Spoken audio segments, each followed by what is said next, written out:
యేసుక్రీస్తు నామంలో మీ అందరికీ ప్రేమపూర్వకమైన హృదయపూర్వకమైన వందనాలండి. దేవుడు మిమ్మల్ని దీవించి ఆశీర్వదించునుగాక. ఈ క్రొత్త దినాన్ని చూచుట కొరకై దేవుడు మనకు ఆయుష్ను పొడిగించి ఈ రీతిగా మనల్ని మన కుటుంబ సభ్యులతో కలిసి నిలబడుటకు, సజీవుల లెక్కలో బ్రతుకుటకు దేవుడు తన కృపచేత మనల్ని భద్రపరిచాడు. కాబట్టి దేవునికి వేల కొలది కోట్ల కొలది స్తుతి స్తోత్రములు కలుగునుగాక. అయితే ప్రతిరోజు కూడా మరి దేవుని మాటగా మనం వింటూ ఉన్నాం. మరి విన్న వారందరూ కూడా ఆశీర్వదించబడుతున్నారు, దీవించబడుతూ ఉన్నారు. దేవుని మాట ఎవరైతే నిర్లక్ష్యపరుస్తున్నారో లేదా దేవుని మాటల యందు, వాక్యం యందు ఎవరైతే మరి నిర్లక్ష్య వైఖరిని కనపరుస్తున్నారో అట్టి వారి పట్ల దేవుడు ఉద్దేశించిన కార్యములు లేదా ఆయన ప్రణాళికలు లేదా ఆయన తలంపులు మన ఎడల అవి నిర్వార్థకము అయిపోతున్నాయి, నిష్ప్రయోజనముగా మారిపోతున్నాయి. ఎవరైతే దేవుని మాటను విని ఆయన మాటకు లోబడి ఆయన వాక్యానుసారంగా నడుస్తారో, ఆయన మార్గంలో నడుస్తారో వారు బహుగా దేవుని చేత దీవించబడుతూ ఆశీర్వదించబడుతూ మరి ఈ రోజున ఓ మంచి భవిష్యత్తు కలిగి జీవితం కలిగి జీవిస్తున్నారు. నీవు కూడా దేవుని మాట వింటావని, నీవు కూడా ఆయన మాటల యందు లక్ష్యం ఉంచుతావని, నీవు కూడా ఆయన మాటను తృణీకరించక, ఆలస్యపరచక, నిర్లక్ష్య వైఖరిని కనపరచక, నీవు నీ మనసులో దేవుని తలుచుకుంటూ దేవుని మాటకు విధేయుడై లోబడుతూ దేవుని మాటకు శిరస్సు వంచి కొనసాగుతున్నావని నేను ఆశిస్తున్నాను, నమ్ముతున్నాను. అందుకనే ఈరోజు కూడా మీ కొరకు లేదా మనందరి కొరకు ఓ మాట మీ మధ్యలోకి తీసుకొని వచ్చాను. ఏంటి ఆ మాట అనంటే, పరిశుద్ధ గ్రంథంలో ఓ మాట రాయబడింది. రండి పరిశుద్ధ గ్రంథంలో నుండి ద్వితీయోపదేశ కాండము 28వ అధ్యాయము 14వ వచనంలోని 5వ లైన్, యెహోవా నిన్ను తలగా నియమించును గాని తోకగా నియమింపడు, నీవు పైవాడుగా ఉందువు గాని క్రింది వాడుగా ఉండవు. నా ప్రియ సహోదరి సహోదరుడా, ఈరోజు దేవుడు అనుగ్రహిస్తున్నటువంటి ఈ శుభప్రదమైనటువంటి పలుకులు, ఈ దేవుని యొక్క మాటలు ఎన్నడూ నిరర్థకము కానేరవు. అందుకనే ఈరోజు మనకు అనుగ్రహిస్తున్నటువంటి ఈ వాక్యంలోని అర్థం ఏంటంటే, నీవు మరి తలగా ఉండాలని దేవుడు కోరుకుంటున్నాడు. నీవు అందరికంటే ఒక ఉన్నత స్థాయిలో ఉండాలని దేవుడు ఆశిస్తున్నాడు. నువ్వు అందరి మధ్యలో తునీకరించబడిన వ్యక్తిగా, అవమానించబడిన వ్యక్తిగా లేదా నీవు కింద వాడిగా ఉండాలని ఏ రోజు మరి ఈ తండ్రి కోరుకునేవాడు కాదు. ఎప్పుడు ఆయన ఆలోచన, ఆయన ఉద్దేశాలు, ఆయన ప్రణాళికలు ఏ విధంగా మన ఎడల ఉంటాయంటే, నా కుమారుడు కానీ నా కుమార్తె కానీ నా మాట విన్న నా వారు అందరూ కూడా ఉన్నత స్థాయిలో ఉండాలి, బహు ఉన్నత స్థితిలో ఉండాలి. తోకగా వీరిని నేను పెట్టను, వీరిని తలగానే పెడతాను. చూడండి, మీరు గమనించండి, తల ఎక్కడుంటుందండి మనిషికి? పైన ఉంటుందా కింద ఉంటుందా? అర్థమవుతుందండి? తల పైన ఉంటుందా కింద ఉంటుందా అని క్వశ్చన్ అడిగితే ప్రతి ఒక్కరు కూడా చెప్పే మాట ఏంటో తెలుసా? తల పైన ఉంటుంది. తల పైన ఉంటే మనిషి ఒక అర్థం ఉంటుంది. లేదా ఆ తల ఆ పై భాగంలో లేకోకుండా కింద భాగంలో ఉంటే అసలు అలా చెప్పడానికి కూడా ఏ విధంగా ఉంటుందండి? అంటే తల ఎలాగైతే పైన ఉంటుందో ఆ పైన ఉండుట వలన మనం అంతటిని చూస్తూ సరైనటువంటి మార్గంలో ప్రయాణిస్తూ ఈరోజు మంచి బుద్ధి ఉంటే సరైనటువంటి మరి ఆలోచన చేస్తూ నీవు నీ గమ్య స్థానానికి చేరుకోగలుగుతావు. అందుకనే దేవుడు ఈరోజు పలికిన మాట ఏంటంటే, నిన్ను తలగా నియమిస్తాడు. తునీకరించబడిన నీ జీవితాన్ని దేవుడు లేవనెత్తబోతున్నాడు. అవమానించబడిన నిన్ను దేవుడు కీర్తిని, ప్రఖ్యాతిని అనుగ్రహించబోతున్నాడు. అయితే నువ్వు చేయవలసిన పని ఏంటంటే, ఆయన మాటకు నువ్వు శిరస్సు వంచాలి, ఆయనకు నువ్వు లోబడాలి. ఆయన చెప్పిందల్లా చేసుకుంటూ నువ్వు ప్రయాణం చేయాలి. ఈ ప్రయాణ యాత్రలో ఎన్నో ఒడిదొడుగులు వస్తాయి, ఎన్నో కష్టాలు వస్తాయి, ఎన్నో నష్టాలు వస్తాయి. అందరూ దూరం అయిపోతారు, అందరూ విడిచిపెడతారు. మంచి చేసిన వారు, మంచి చేయని వారు అందరూ కూడా ఏకమై నీ మీద దాడి చేస్తారు, కొడతారు, కోపగిస్తారు. అబద్ధపు సాక్ష్యాలు నీ మీద మోపి నిన్ను మరి దోషిగా మరి అందరి ఎదుట నిలబెట్టి నేను తల దించుకున్న వారిగా చేస్తారు. కానీ ఇదిగో నేను ఆరాధిస్తున్నటువంటి ఈ యేసుక్రీస్తు దేవుడు అలా కాదండి. ఈ దేవాది దేవుడు అలా కాదు. తుణీకరించిన వారి మధ్యలో నుండే దేవుడు నేను పైకి అలా ఆగులేవనెత్తబోతున్నాడు. అయితే నువ్వు దేవుడి మాట వినాలి. పరిశుద్ధ గ్రంథంలో ఒక వ్యక్తి ఉన్నాడు, మనకందరికీ బాగా తెలుసు. ఆ వ్యక్తి గురించి మాట్లాడని దైవ సేవకుడు ఎవరు లేరండి.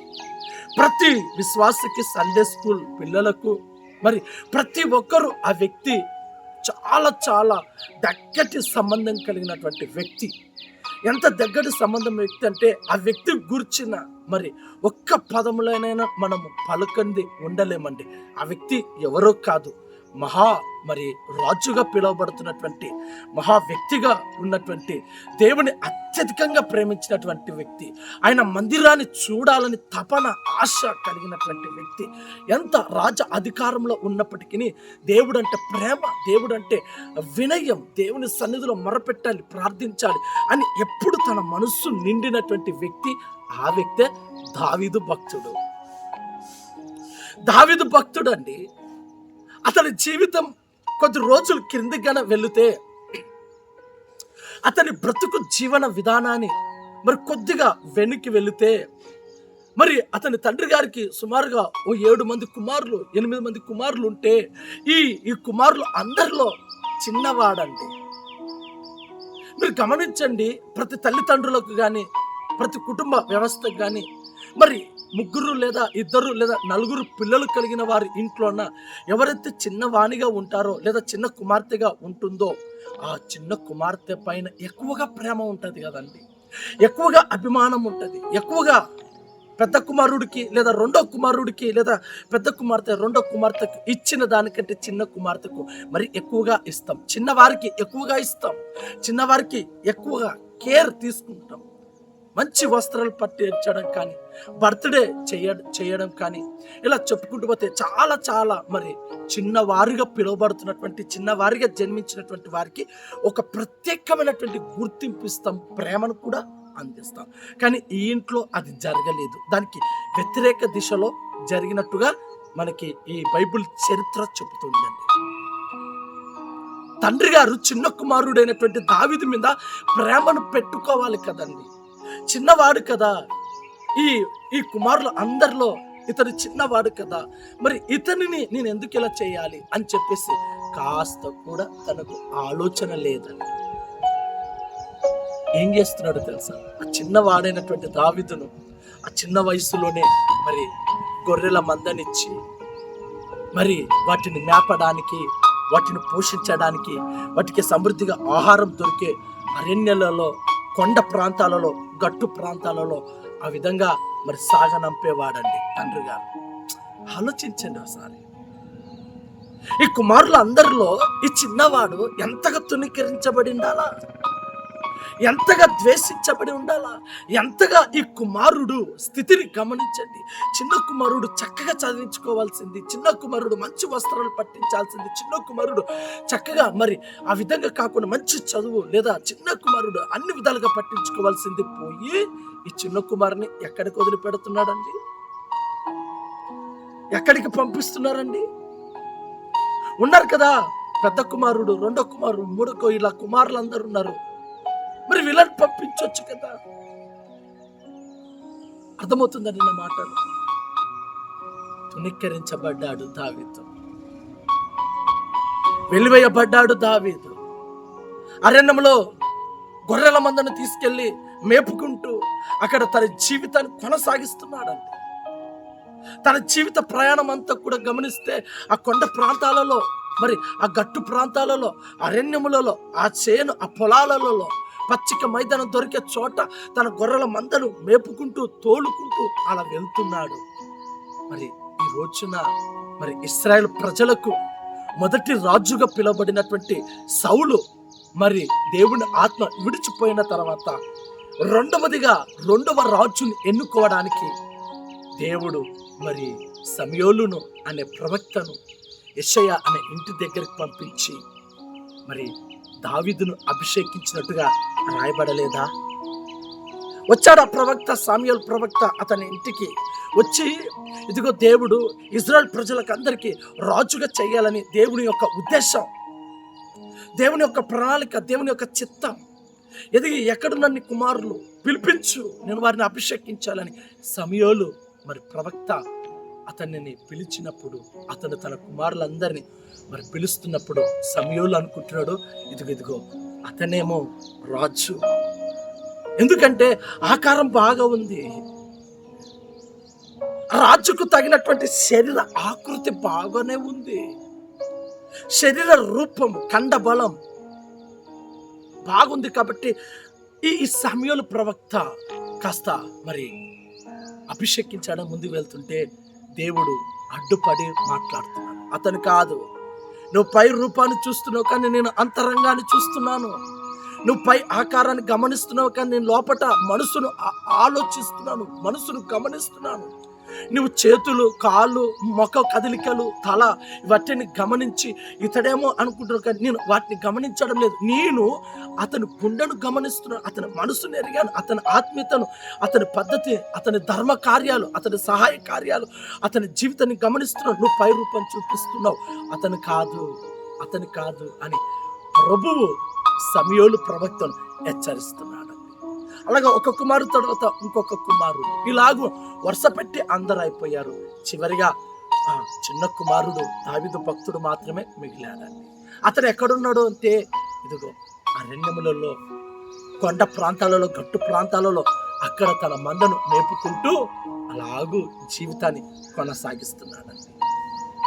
ఇంతేనా నీ కుమారులు అని మరి సమూయేలు ప్రవక్త ఆ తండ్రిని అడిగితే, ఆ తండ్రి అన్నాడు, ఇదిగో నీ దగ్గర పిలిచిన వారందరూ అయిపోయారు, ఇంకా కడపటి వాడు ఒక్కడు మాత్రమే మిగిలి ఉన్నాడు, ఇంకా చిన్నవాడు ఒక్కడు మాత్రమే మిగిలి ఉన్నాడా అని అన్నప్పుడు సమూయేలు అంటారు, పిలిపి ఆ కడపటి వాడిని పిలిపియండి, ఆ చిన్నవాడిని అన్నప్పుడు గమనించండి నా ప్రియ సహోదరి సహోదరుడా, ఎక్కడో తుణీకరించబడ్డాడు కదా, ఎక్కడో బ్రతుకుతున్నాడు కదా, ఎక్కడో మందను చూసుకుంటున్నాడు, అక్కడ నుంచి మరి దేవుని పిలుపు ఏ విధంగా వెళ్ళిందండి?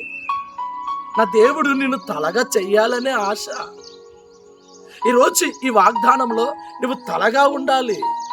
తుణీకరించబడ్డావేమో, అవమానించబడ్డాడేమో, నిందించబడ్డావేమో, అందరు కలిసి ఏకదాడిగా, ముక్కుదాడిగా నీ మీద దాడి చేసి అబద్ధపు సాక్ష్యాల పలికి నిన్ను అందరిలో ఒక ఎగతాళిగా, ఒక దోషిగా నిలబెట్టారేమో, ఎవరు నీ పక్షాన మాట్లాడేవారు లేరేమో, కనీసం కన్న బిడ్డలైనటువంటి వారు కూడా నేను అర్థం చేసుకోక, నేను అపార్థం చేసుకుంటూ నిన్ను పిచ్చివాడిగా లేదా పిచ్చిదానిగా ముద్ర వేశారేమో, కోర్టు కేసులో నిన్ను ఇరికించారేమో, వ్యాపారంలో నష్టం కలిగేటట్టుగా చేశారేమో. భయపడవద్దు. ఈరోజు ఈ వాగ్దానంలో ప్రభు నీ పక్షాన నిలబడబోతున్నాడు. ఈరోజు ఈ వాగ్దానంలో ప్రభు నీ తోడుగా నిలబోతున్నాడు. తలగా చేయబోతున్నాడు. తోకగా ఉన్న నిన్ను తలగా చేయబోతున్నాడు. పేరు లేనటువంటి నీకు పేరునివ్వబోతున్నాడు. జీవితం లేని నీకు మంచి జీవితాన్ని అనుగ్రహించబోతున్నాడు. నువ్వు చేయవలసింది ఏంటో తెలుసా? ఆయన మాటకు విధేయుడిగా ఉండాలి. ఆయన మాటకు లోపడాలని. ఎక్కడో బ్రతుకుతున్నాడు, ఎక్కడ జీవిస్తున్నాడండి దావీదు భక్తుడు? ఆలోచించండి. తండ్రి తన చిన్న కుమారుని మంద వేసి తోలు పంపిస్తే అరణ్యములో, ఆ అడవిలో, ఆ కొండ ప్రాంతాల్లో, గట్టు ప్రాంతాలలో, ఆ పొలాలలో, ఆ పచ్చిక మైదానాలలో మరి విష జంతువులు తిరిగే ప్రాంతాలలో సంచరిస్తూ జీవితం కొనసాగిస్తున్నాడు. తన బ్రతుకు వెళ్ళబుచ్చుకుంటున్నాడు. కానీ దేవుడు అన్యాయస్తుడు కాదు కదా, దేవుడు అన్యాయస్తుడు కాదు కదండి. తుణీకరించబడినటువంటి, వెలివేయబడినటువంటి లేదా ఎక్కడో బ్రతుకుతున్నటువంటి అతనిని దేవుడు పిలిచేటట్టుగా చేసి వేచి చూస్తున్నాడు. మరి సమూయేలు ప్రవక్త ఎందుకంటే రావాలి కదండి. వచ్చాడు. వచ్చిన వెంటనే దేవుడు మాట్లాడుతున్నాడు. అలా దావీదు మరి ఎంట్రన్స్ ఇస్తుండగా అతను ఎలా ఉంటాడో మనకు తెలుసు కదండి. గొర్రెలు కాచుకున్నవాడు, మందను మేపుకునేవాడు, పశువులను మేపుకునేవాడు ఏ విధంగా ఉంటారండి కదా.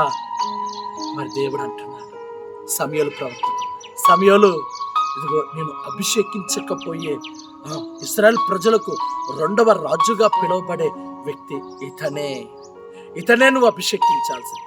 ఇతనే నువ్వు ఇశ్రాయేల్ ప్రజలకు రాజుగా నువ్వు నియమించాల్సింది. ఇతననే మరి నీవు ఆ రాజ కిరీటాన్ని నువ్వు బహుకరించాలి. ఇతను మరి రాజుగా నిలబడాలి. ఇశ్రాయేల్ ప్రజలు అందరూ కూడా ఇతని మాటకు లోబడాలి అని అతని అభిషేకించినట్టుగా, ఆ రాజ కిరీటం అతనిపై పెట్టినట్టుగా అతని ఇశ్రాయేల్ ప్రజలందరికీ మరి ఒక గొప్ప రాజుగా మరి నియమించడం జరిగింది. కారణం ఏంటో తెలుసా?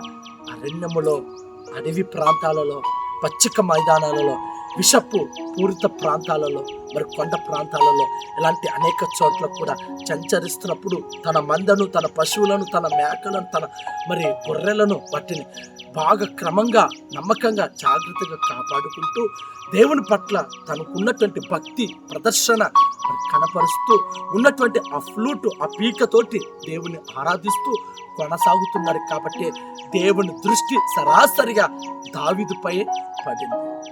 ఇశ్రాయేల్ ప్రజలలో ఎంతో మంది ఉన్నారు.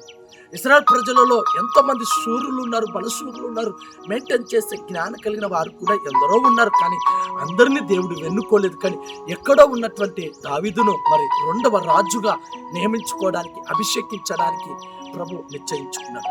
అదేవిధంగా ఈరోజు ఈ వాగ్దానంలో ప్రభు నీతో మాట్లాడుతున్న మాట ఏంటంటే, ఎక్కడో ఉన్నటువంటి నిన్ను, తుణీకరించబడినటువంటి నిన్ను, వెలివేయబడినటువంటి నిన్ను, అబద్ధపు సాక్షులతో దోషిగా చేసిన నిన్ను, అవమానించబడినటువంటి నిన్ను, మరి ఇదిగో మరి అబద్ధపుతో నింపినబడిన నిన్ను, అలాగే అన్ని విషయాలలో మరి నిన్ను లేవనెత్తక అవమానిస్తూ, నిందిస్తూ ఈ విధంగా చేశారేమో భయపడొద్దు. నీ పక్షాన నా ప్రభు ఉండబోతున్నాడు. నీ తోడుగా నా దేవుడు ఉండబోతున్నాడు.